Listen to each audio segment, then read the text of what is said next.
Dancing teeth کے اس segment میں ہم بات کریں گے اسٹرلائزیشن کے بارے میں. اسٹرلائزیشن سے مراد کسی بھی سرفیس سے تمام ہارمفل بیکٹیریا کا مکمل خاتمہ ہے. ڈینٹل ٹریٹمنٹ میں استعمال ہونے والے ڈینٹل انسٹرومنٹس کی اسٹرلائزیشن بہت زیادہ امپورٹنٹ ہے.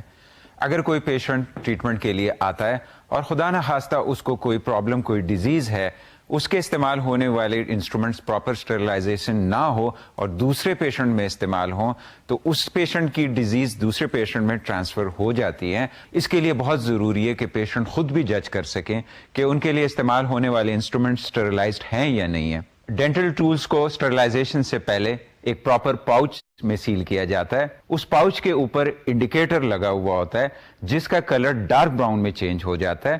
اس طرح سے پیشنٹ بہت ایزیلی اس کو دیکھ کے جج کر سکتا ہے کہ انسٹرومنٹس پراپر اسٹرلائز ہیں یا نہیں ہیں. اس کے علاوہ وہ سرفیسز جس پہ ڈینٹسٹ کا ہاتھ ٹچ ہوتا ہو اس کو کیمیکل سے اسٹرلائز ہونا چاہیے، یا پھر کچھ سرفیسز کے اوپر پلاسٹک کی ریپنگ لگنی چاہیے جو کہ اسٹرلائزیشن کے پروسیس میں ہیلپ دیتی ہے. اسٹرلائزیشن میں سب سے امپورٹنٹ ڈینٹل ٹریٹمنٹ میں استعمال ہونے والی ٹولز کی اسٹرلائزیشن ہے.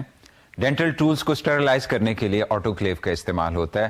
آٹوکلیو بنیادی طور پہ ایک چیمبر ہے جس میں اسٹیم کو انڈر پریشر رکھا جاتا ہے. اسٹیم کی وجہ سے ٹولز کے اوپر جو جراثیم ہوتے ہیں وہ ختم ہو جاتے ہیں اور انسٹرومنٹ اسٹرلائز ہو جاتے ہیں. اسٹرلائزیشن کا دوسرا اہم طریقہ کیمیکلز کا یوز ہے. وہ سرفیسز جس کو ہم آٹوکلیو کے ذریعے نہیں اسٹرلائز کر سکتے ہیں، فار ایگزامپل ڈینٹل چیئر ہے یا ڈینٹل چیئر کی ٹرے ہے، اس کو ڈس انفیکٹ کرنے کے لیے کیمیکلز کا استعمال کیا جاتا ہے. اس کے علاوہ وہ سرفیسز جس پہ ڈینٹسٹ کا ہاتھ ٹچ ہوتا ہو، کوئی کام کرتے ہوئے پیشنٹ کو دیکھتے ہوئے اگر وہ سرفیسز ٹچ ہوں تو اس پہ بیکٹیریا کے ٹرانسفر ہونے کے چانسز ہوتے ہیں. اس کو روکنے کے لیے پلاسٹک کی ریپنگ بھی لگائی جاتی ہے.